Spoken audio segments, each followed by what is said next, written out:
So hi guys, this is now the part 2 of inflammation of eyelid glands. That is, we'll now discuss in this video about inflammations of eyelid glands, in which the first one is stye, that is external hordeolum. Next is chalazion, and next is the internal hordeolum. So let's first start with the stye, that is external hordeolum. As you can see in this picture is of stye, that is external hordeolum. It's an acute suppurative inflammation of lash follicle and its associated gland of ZS or mole. Now talking about its etiology, what is the etiological factors? So those are basically more common in children and young adults, and also we have other etiological factor like constant hand rubbing. Then we have DM, fingering of the lids and nose. These all, and also chronic blepharitis we have as one more causative factor. So these are the etiological factor. Causative organism to talk about, that's the Staph aureus being the most common. What are the clinical features of this inflammation of eyelid, that is stye? First, we'll talk about the symptoms. So patient comes with symptoms such as pain associated with swelling of lid and mild watering and photophobia. What are the signs? In signs, we have basically two signs. One is sign of cellulitis and one is sign of abscess formation.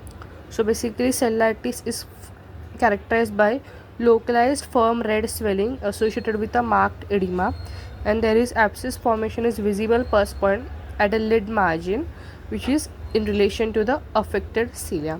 So as now you can see, what is this is the stage of abscess formation. So now talking about the treatment of this disorder, treatment is basically you have to give a hot compress, then also evacuation of pus. Surgical incision is rarely required but only for large abscesses. Then you have to go for antibiotic eye drops, which is 3 to 4 times a day. Then we have to go from systemic anti-inflammatory agents and analgesics, and then the systemic antibiotics and recurrent styes, we have to basically treat according to the predisposing condition as we discussed over here. These predisposing conditions. So that was about stye. Now we will move to our next topic, which is chalazion. Now chalazion is also called as a tarsal or a meibomian cyst because it affects some meibomian glands, and it's the commonest among all the lid lumps. So basically etiology is that predisposing factors similar to stye, that is age, habitual rubbing, DM, metabolic factor, chronic debility. Then pathogenesis, first there occurs is mild grade infection of meibomian gland by organism of very low virulence. After that mild infection, there occurs proliferation of epithelium and infiltration of the walls of duct which are blocked. Consequently, there occurs retention of secretion, that is sebum, in the gland, causing its enlargement, and the pent up and extravasated secretion, that is fatty in nature, act as an irritant and excite non-infective lipogranulomatous inflammation of the blocked meibomian glands and surrounding tissue.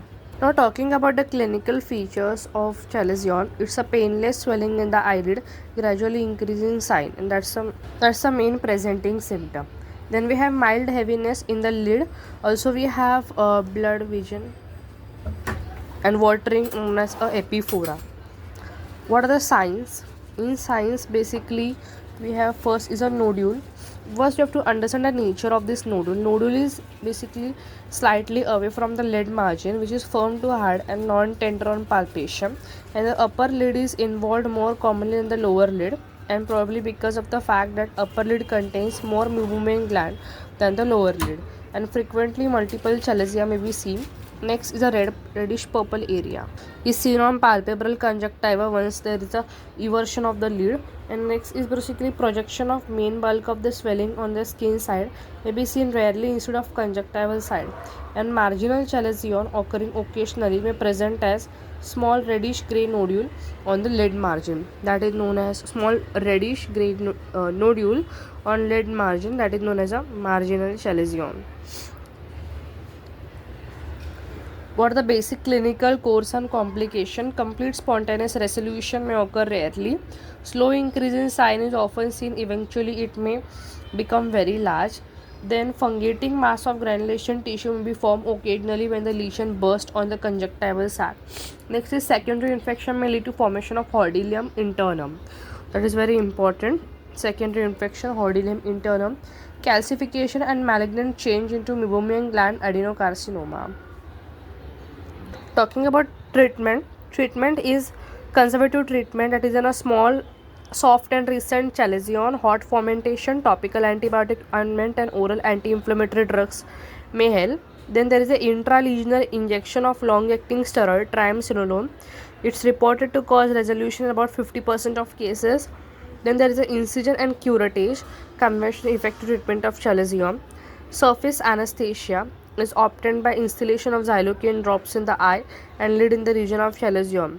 Incision is made with a sharp blade which could be vertical on the conjunctival side to avoid injury to the other meibomian ducts and horizontal on the skin side to have an invisible scar. And contents are curated out with the help of chalazion scoop, as you can see over here, and then carbolic acid cautery followed by neutralization with methylated spirit should be performed in the cavity to avoid recurrence. Patching of eye should be done after instilling eye drops and antibiotic eye ointment for about 6 to 12 hours. Post-operative treatment to discomfort and basically infection in the form of hot fermentation, antibiotic eye drops and oral anti-inflammatory analgesics and oral antibiotics for 4 to 5 days. Diathermy, that is a marginal chalazion, as we have seen here, a marginal chalazion which is the small reddish grayish nodule on lid margin is treated, and oral tetracycline associated with acne, rosacea or seborrheic dermatitis. In recurrent chalazion, malignancy should be ruled out. Guys, now see this picture carefully and tell me about this picture. What do you think? That's the internal hordeolum. What is internal hordeolum? It's the suppurative inflammation of the meibomian gland associated with the blockage of the duct, and predisposing factor being same like hordeolum externum. Causative mechanism is primary staph infection of the meibomian gland or secondary infection in a chalazion. Clinical features being acute pain with swelling of lid, watering and photophobia, and symptoms being embedded deeply in the dense fibrous tissue. Signs include a localized firm tender swelling of the lid associated with a marked edema. Hordeolum internum can be differentiated from externum by the fact it's a point of maximum tenderness and swelling away from the lid margin, and pus usually point towards the, as you can see, towards the tarsal conjunctiva. It is a yellowish area on everting the lid. This is the eversion, and you can see this yellowish area. And sometimes pus point may be seen in opening of involved meibomian gland or rarely on the skin. Differential diagnosis: we have to differentiate between hordeolum externum and internum. How to differentiate between the two? Basically, type of inflammation: acute suppurative. Lash follicles, disease of mole gland, meibomian gland. Pain is painful and more painful. Location at the lid margin with lash at apex of swelling. Away from the lid margin, pus point toward the conjunctiva posteriorly. What's the treatment? Removed. It should be drained by a vertical incision from the tarsal conjunctiva. And molluscum contagiosum is a viral infection of the lid commonly affecting children, as it is caused by large pox virus. Clinical feature being its typical lesions are multiple, pale, waxy, umbilicated swelling scattered over the skin near the lid margin. Complications being including chronic follicular conjunctivitis and superficial keratitis. Treatment should be incised and interior cauterized with a tincture of iodine or pure carbolic acid. Now we are going to discuss about the next topic, that is eyelash deformities. So first we discuss about trichiasis. What is trichiasis? It's the inward misdirection of cilia, and pseudotrichiasis is inward turning of lashes along with lid margin. Most common causes being ulcerative blepharitis, healed membranous conjunctivitis, hordeolum externum and cicatrizing trachoma. Clinical features: symptoms including pain, inflammation, irritation, photophobia, foreign body sensation. Signs being misdirected cilia, reflex blepharospasm, photophobia and congested conjunctiva. Complications being recurrent corneal aberration, superficial corneal opacities, corneal vascularization and non-healing corneal ulcer. Then treatment include epilation, electrolysis, cryoepilation and surgical correction. Next is a dystrichiasis, which is congenital or acquired. In congenital, there is an extra row of cilia which occupy the position of the meibomian gland. In acquired, there are metaplastic lashes. Etiology of metaplastic lashes being late age of cicatrizing conjunctivitis associated with chemical injury, Steven Johnson syndrome, and ocular cicatricial pemphigoid. Next, eyelash disorder being motherossis, which is partial and complete eyelashes lost.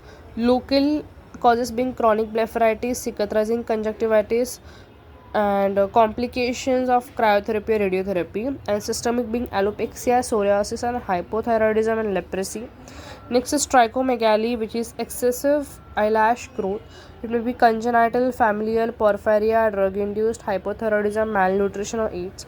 Next is scoliosis, is a graying of eyebrow plus lashes. Ocular causes being chronic anterior blepharitis, sympathomitis, uveitis, idiopathic. Then systemic being vitiligo, Marfan syndrome, and tuberous sclerosis. Here a clear picture of trichiasis and dyschiasis can be seen. Now we'll come to the main topic of this video, that is anomalies in the position of lid margin and tropion. So see these pictographs. That's the cicatricial entropion, that's the senile entropion of right lower eyelid. Okay, so let's begin. What is entropion? Entropion refers to inward rolling and rotation of the lid margin towards the globe. As you can see, that's the lid margin rolling and rotation towards the globe. What being the etiological type? One is congenital entropion, as you can see in this picture. It's a rare condition since birth. Lower eyelid congenital entropion is caused by improper development of lower lid retractors, and upper eyelid congenital entropion being caused because of the mechanical effects of microphthalmos. Next being cicatricial entropion, common variety involving the upper eyelid. Then you have basically contraction of palpebral conjunctiva causes it, with or without distortion of tarsal plate. Clinical features, symptoms: cilia against the cornea, rubbing, then body sensation, then irritation, lacrimation, and photophobia. Signs are first as interning of lid margin. Depending upon degree, grade 1, posterior lid borders is enrolled. Grade 2, including interning up to the intermarginal strip. And grade 3, lid margin, anterior border is interned. Causative disease signs are basically scarring, horizontal lid laxity, and complications being again the same: corneal aberration, superficial corneal opacities, corneal vascularization, even corneal ulceration. Treatment includes congenital entropion Hort's procedure. What is Hort's procedure? It may resolve with time without a need of any intervention, or may require excision of a strip of skin and muscle with plastic reconstruction of the lid crease. Cicatricial entropion is treated by plastic operation, which is based on any of the following principle, that is altering direction of lashes, transplanting lashes, and straightening the distorted tarsus. Anterior lamellae resection, which is the first one surgical technique used for correcting cicatricial entropion. What is anterior lamellae resection? It's basically the simplest operation employed to correct mild degree of entropion. In this operation, an elliptical strip of skin and orbicularis muscle is basically resected 3 mm away from the lid margin. And next one is the tarsal wedge resection. You can see in this diagram the tarsal wedge resection. So basically what occurs here is it corrects a moderate degree of entropion with atrophic tarsus. Next is tarsal fracture and transposition of tarsoconjunctival wedge. As you can see in this diagram, how the transposition of tarsal conjunctival wedge takes place. Step 1, step 2, and step 3. Next is the posterior lamellar graft. Indications include severe ectropion. We do the posterior lamellar graft, and the deficient or keratinized conjunctiva, scarred and contracted tarsus are replaced by a composite posterior lamellar graft. Next is the involutional or senile ectropion, in which surgical techniques include transverse suture and everting suture, VS operation. I will show one by one. So basically that's the transverse suture or the surgical suture, which you can see in this diagram of transverse suture. Then we have VS operation, that is transferred lid split and everting sutures. We also have application of lower lid retractor Jones operation, quick procedure, and lateral tarsal strip. So that was about entropion. Now we'll move to ectropion. Ectropion is basically rolling and outward turning of the lid margin is called as a ectropion. Reasons being the congenital ectropion include malformation like ankyloblepharontosis and epicanthus inversus, Down syndrome, blepharophimosis syndrome, which can occur in both upper and lower eyelid. Then we have involutional ectropion, which basically is associated with the age-related changes, horizontal laxity of eyelid, medial canthal tendon laxity. Then we have cicatricial ectropion, scarring of the skin, which involve both the lid, chemical burns, lacerating injury to skin, scarring skin tumors, and medication allergies. We have this paralytic ectropion and mechanical ectropion. Clinical features: symptom being epiphora, means symptom, then chronic conjunctivitis like irritation, discomfort, and mild photophobia. Lid margin being outrolled sign, grade 1 only punctum everted, lid margin everted and palpable conjunctiva visible. Grade 3 fornix is also visible. Skin scars and seventh nerve palsy being the signs of etiological condition. In involutional ectropion, horizontal lid laxity, medial canthal tendon laxity, and lateral canthal tendon laxity is also seen. Complication being dryness, thickening of conjunctiva, eczema, and dermatitis of lower lid skin. Treatment being congenital ectropion, no treatment, skin graft. Involutional ectropion treatment include medial conjunctivoplasty, horizontal lid shortening, Byron Smith modified Cohen-Stern technique performed. Severe degree of ectropion, which is more marked over the lateral half of the lid unit base up of pentagonal full thickness excision from the lateral third of the eyelid is combined with triangular excision of the skin from the area just lateral to the lateral canthus to elevate the lid. Lateral tarsal strip technique, you can see over here. These are the different techniques. Horizontal lid laxity.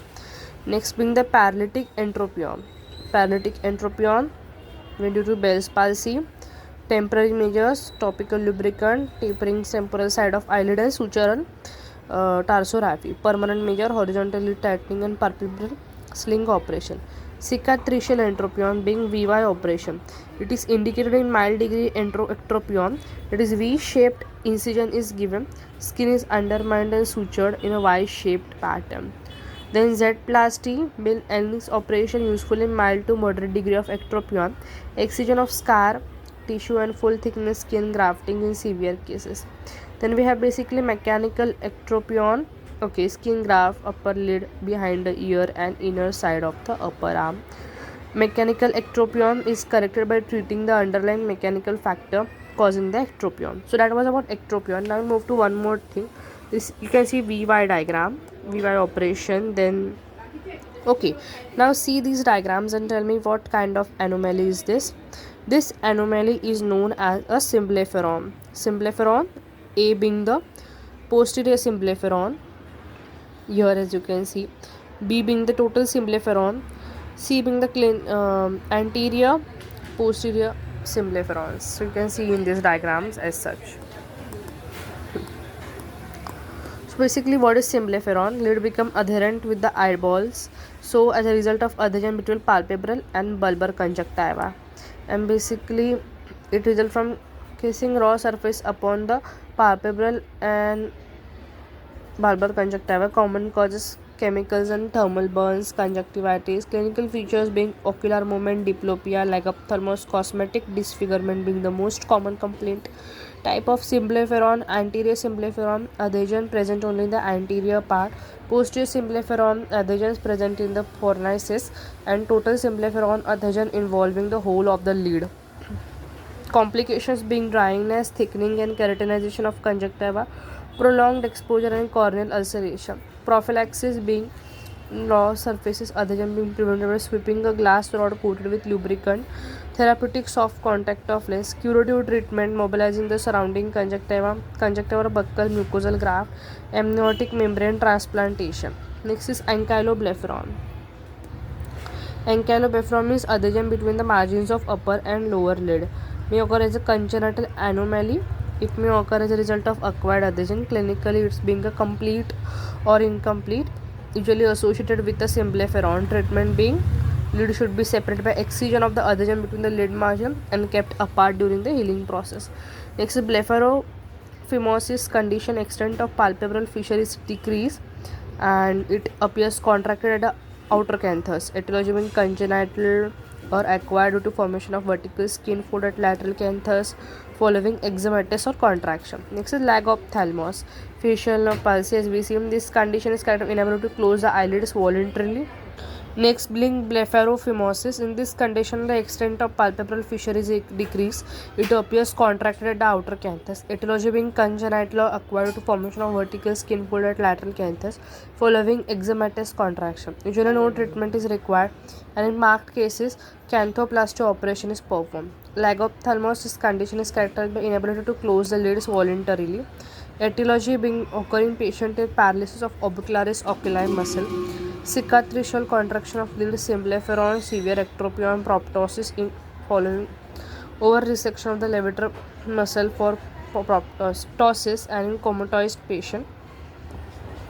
Clinical feature being incomplete closure of palpebral aperture, associated feature of causative disease, including conjunctival and corneal xerosis, exposure keratitis. Measures to prevent exposure keratitis being artificial teardrop, tarsorrhaphy, and soft bandage. Tarsorrhaphy, it's a temporary tarsorrhaphy.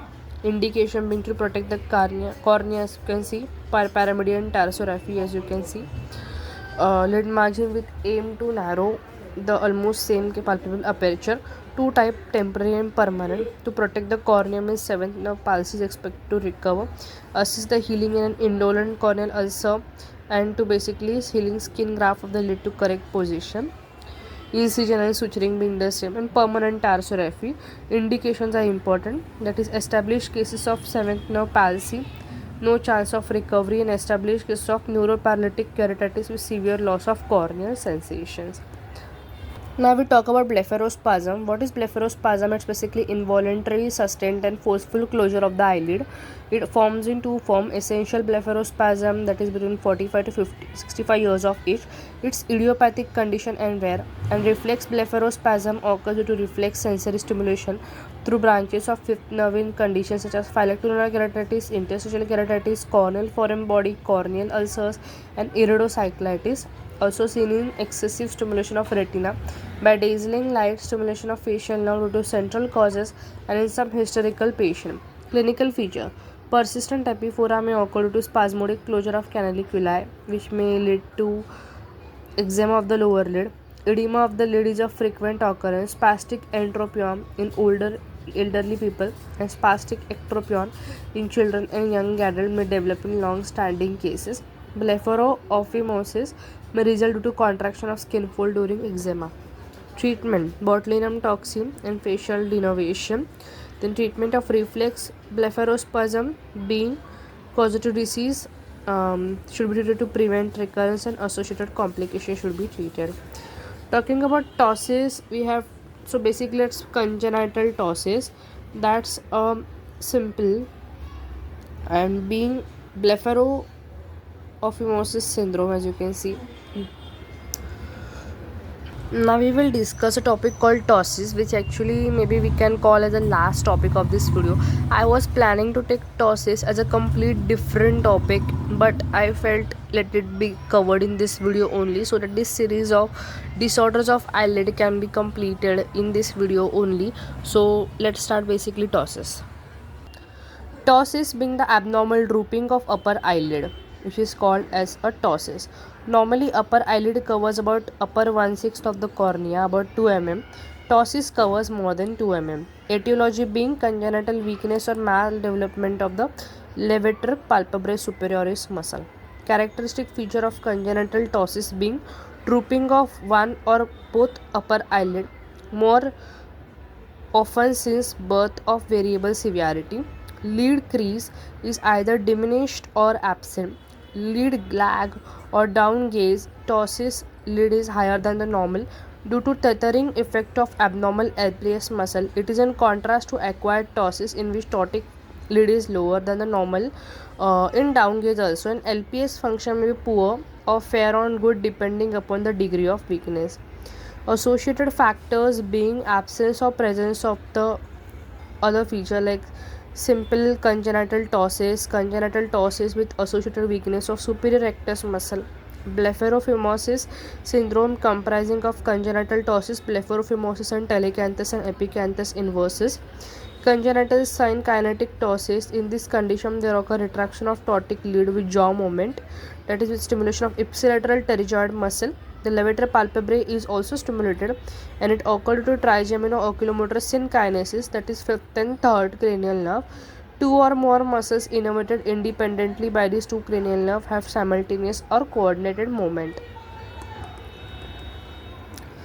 Now talking about acquired ptosis, depending upon its cause, neurogenic, myogenic, aponeurotic or mechanical. Neurogenic ptosis, innervational defect like third nerve palsy, Horner syndrome, ophthalmoplegic migraine and multiple sclerosis.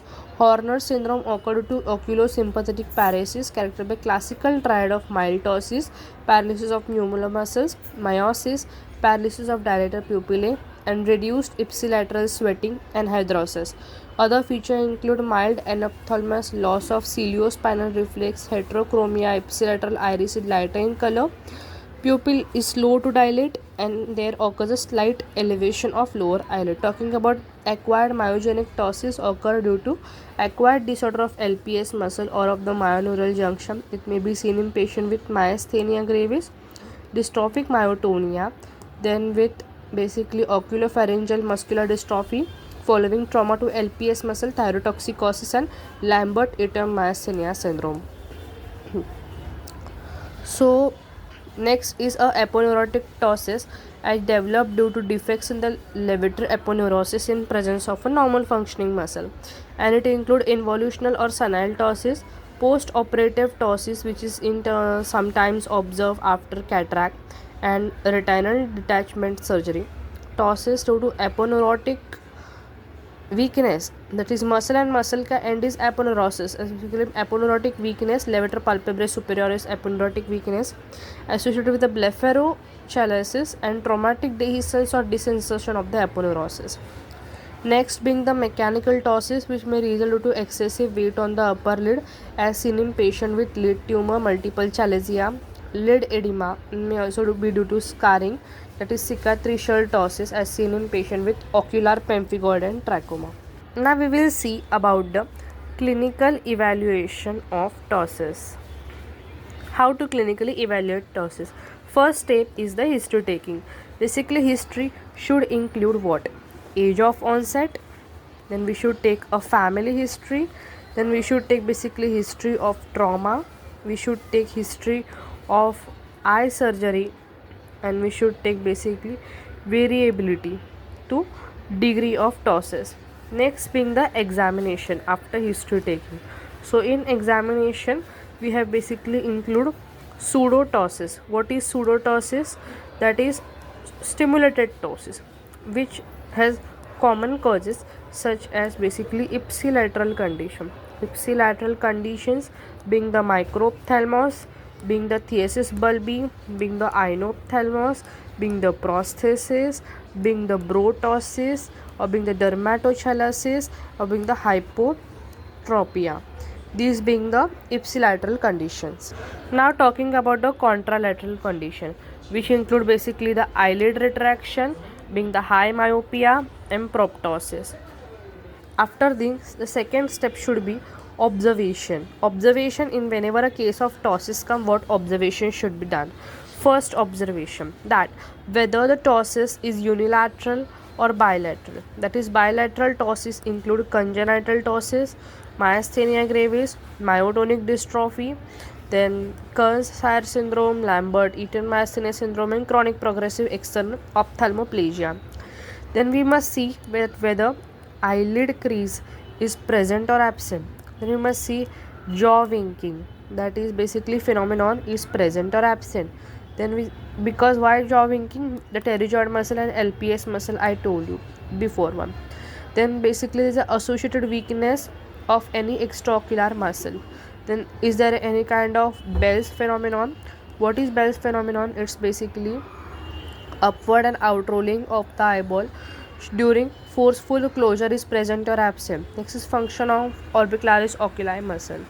Next, third one we are going to do is basically measurement of amount of ptosis. So basically for ptosis, mild ptosis is 2 mm, then moderate ptosis is 3 mm, and severe ptosis is 4 mm, and it is determined by measuring the amount of cornea covered by the upper lid and then subtracting 2 mm.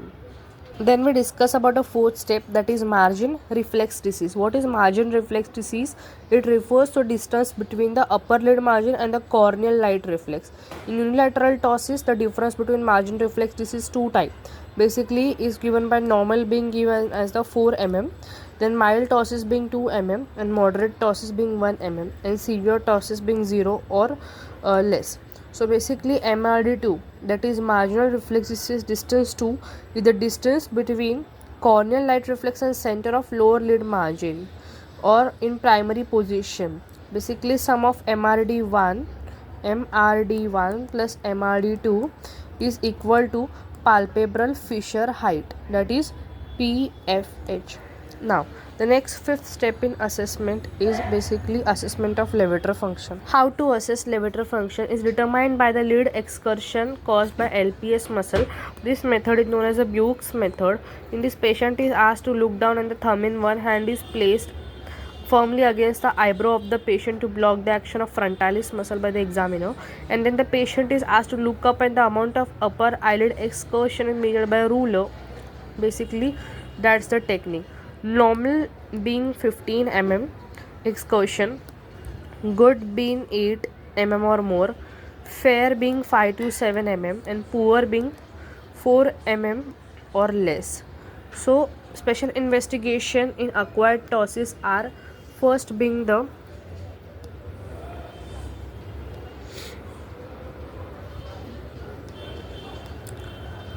Tensilon test. This Tensilon test is performed when myasthenia is suspected. There occurs improvement of ptosis with intravenous injection of erythrophonium. That is second being the phenylephrine test. This here carried out with patient suspected with Horner syndrome, and third being the neurological investigation.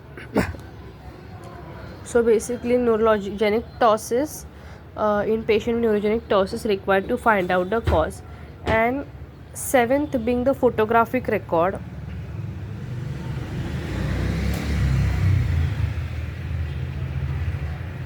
So basically here should be maintained for comparison. Photograph should be taken in primary position as well as up and down gazes. Now you can see in this diagram, that's the measurement of degree of ptosis in mm. That's the assessment of levator function looking up and down. This being the conjunctival approach for levator resection, which we'll be now discussing in the treatment. So in treatment of congenital ptosis, we have tarsoconjunctival mulleriectomy, which is also known as a Fasanella Savat operation, as you can see this.